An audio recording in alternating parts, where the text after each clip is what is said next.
আসসালামু আলাইকুম, আশা করি সবাই ভালো আছেন। তো ফেসবুক আইডি খোলার সময় যাদের জিমেলে কোড আসছে না তারা ভিডিওটি মনোযোগ দিয়ে দেখেন। প্রতিদিন 200 থেকে 300 টাকা ইনকাম করতে পারবেন ফেসবুক আইডি খুলে। ফেসবুক অ্যাপসের এখন ডাটা ক্লিয়ার করতে হবে। অ্যাপ ইনফো এখানে টিপ দিবেন, তারপরে এখানে স্টোরেজ ইউজ এখানে টিপ দিবেন, এরপরে ম্যানেজ স্পেস এখানে টিপ দিবেন, এখানে টিক দিবেন, ওকে করবেন, ক্লিয়ার ওখানে টিপ দিবেন, ব্যাকে যাবেন। এবার ফোনের ফাইল ম্যানেজার অ্যাপসটি ওপেন করবেন। ফাইল ম্যানেজার অ্যাপসটি ওপেন করার পরে এখানে ভিতরে যাবেন।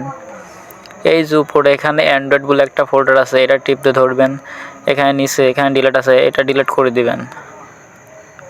ডিলিট করা হয়েছে, এখন ব্যাকে যাবেন।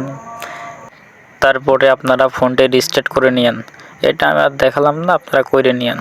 সব রকম আপডেট পেতে আপনারা অবশ্যই টেলিগ্রাম চ্যানেলে জয়েন হয়ে যাবেন। এবার আপনারা ট্যাব মেল এটা টিপতে ধরবেন, তারপরে এখানে অ্যাপস ইনফো এখানে টিপ দিবেন, একটু ওয়েট করবেন। এখানে স্টোরেজ ইউজ এখানে টিপ দিবেন, ক্লিয়ার ডাটা এটা টিপ দিয়ে ওকে করবেন। এটা নিচেরটা করে নিন, তারপর ব্যাকে যাবেন। এবার আপনারা আরেকটা আছে ট্যাব মেল, এটাও সেমভাবে করবেন। অ্যাপ ইনফো এখানে টিপ দিবেন। এই যে এখানে স্টোরেজ ইউজ এখানে টিপ দেওয়ার পরে এখানে ক্লিয়ার ডাটা এটা ডিলিট করে দিবেন, নিচেরটা করবেন, ব্যাকে যাবেন। 1 সেকেন্ড জিমেল নেওয়ার জন্য একটা অ্যাপস আছে, এই অ্যাপসটা আপনারা কোথায় পাবেন? এটা পাওয়ার জন্য আপনারা অবশ্যই আমাদের টেলিগ্রাম চ্যানেলে জয়েন হয়ে যাবেন। টেলিগ্রামে যাওয়ার পরে এখানে আমাদের গ্রুপে যাবেন।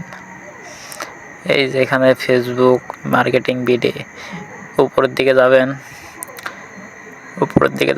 এই যে এখানে দেওয়া আছে 2FA কোড বের করার লিঙ্ক, 2 নাম্বারটা, এখানে ওই লিঙ্কে টিপ দিবেন।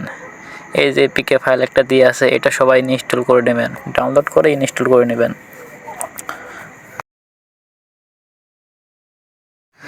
অ্যাপসটি আপনারা ওপেন করবেন। ওপেন করার পরে আপনারা এখানে 2টা জিনিস দেখতে পারবেন। একটা থেকে 2FA কোড বের করতে পারবেন, আর একটা নিচে এখান থেকে আপনারা জিমেল নিতে পারবেন। 1 সেক মেল এখান থেকে নিতে পারবেন। 1 সেক মেল নেওয়ার জন্য আপনারা র্যান্ডম এখানে টিপ দিবেন, তারপরে 3 ডট এখানে টিপ দিবেন, এখানে উপরে যে কোনো 3টা, তারপর কপি করবেন। এই যে এখানে আপনাদের কোড আসবে, এখান থেকে আপনারা কোড নেবেন। আর উপরে এখান থেকে 2FA কোড বের করতে হয়, ওই কিটা ওখানে উপরে দিয়ে সাবমিট করলে পারে এখানে কোড চলে আসবে।